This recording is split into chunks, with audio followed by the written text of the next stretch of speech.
Здравейте! Фирма или майстор, частен майстор ще ви свърши ремонта по-евтино. Вижте сега, давам ви един пример и го знам от личен опит, като бех по-малък, на 18-20 години. Когато искам да икономисам нещо от даден ремонт, дали на климатик, дали на автомобил, част строителните ремонти си ги върша аз. Говоря в личен план, винаги съм съжалявал, като викна некой частник да дойде да ми се легави и така нататък. Сега, един мой познат в града има заложни къщи. И го виждам съвсем случайно. Какво става, брат? Всичко наред, така.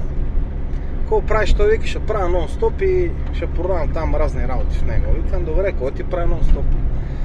Фанал съм един да ми изкопая основите, фанал съм един друг да ми налее бетона, фанал съм трети да ми направи заварките и така нататък. Само се ядосвам, един се успал, другия взе, третия децата, жената, някакви глупости ми обяснява. И аз му казвам, добре де, аз не че ти се предлагам да, ама защо не викна някоя фирма да ти каже това и това, целият процес, целият кръг, който трябва да се свърши, за да имаш краен продукт и да започне да работи, т.е. да има постройката за нон-стопа, ще бъде свършено и си имаш взимане-даване само с един човек. Дали с шефа на фирмата или с техника. Защото в случая баща ме управител, аз съм строителен техник, аз се занимавам с целият процес, аз отговарям за работници, аз съм доставчик, имам още едно момче, дето кара и така нататък.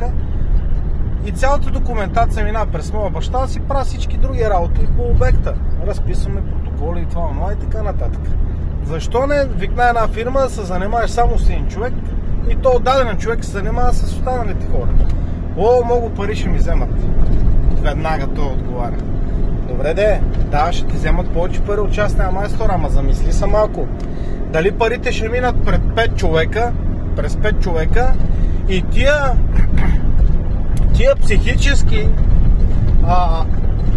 натоварвания, където ще правиш, където ще се занимаваш, където ще се чакаш, където се разкарваш, ще седиш на главата, иди ми купи това, ами то ми не стигна, иди пак го купи, не мога да днеска, не мога да други ден. Замислете се малко как ще ви излезне по-рентабилно и как ще стане работата по-бързо. Разбира се, че фирма. Сега, тук ще кажат специалистите, те много фирми дават ниско качество. Така е. Много фирми са абсолютни негодници, както в строителния сектор, така и в другите сектори. Но проучете си хората. Сега правим един покрив, хората ми се обадиха, моля, дойдеш да не дадеш оферта за покрив. Викам, няма проблем, офертата лесно става.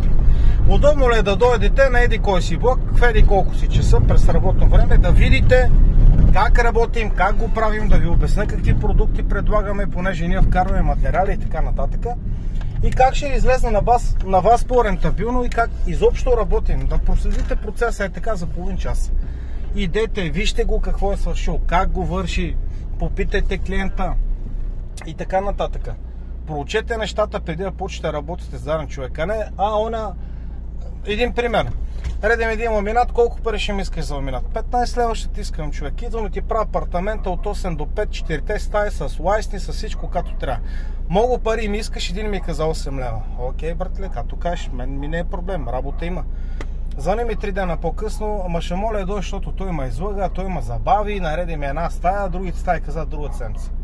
Не мога, човек, аз съм се поел ангажимент. Или мога да дойда на двойна цена, на 30 лева, до вечера след работа ще дойде, ще ги нареда. До 10-11 часа. Така че преценявайте, виждайте кой къде работи, какво прави, спрете, питайте, разпитайте го, да види дали е компетентен към това, което предлага. Задайте му някакви въпроси, вижте по какъв начин ще ви отговори, начина му на мислене. Много майстори са си купили една баничарка за 2000 лева и предлагат услуги, където ние ще предложим. Където аз имам 30 камиона и 10 буса и отделни коли и вишки и така нататък. Нема шанс. Заради това внимавайте кой се наемате на работа и преценявайте дали ще е фирма или частно лице. Според зависи от процеса на работа. Просто ви подсказвам. До скоро за нови видеа, следете канала. Чао!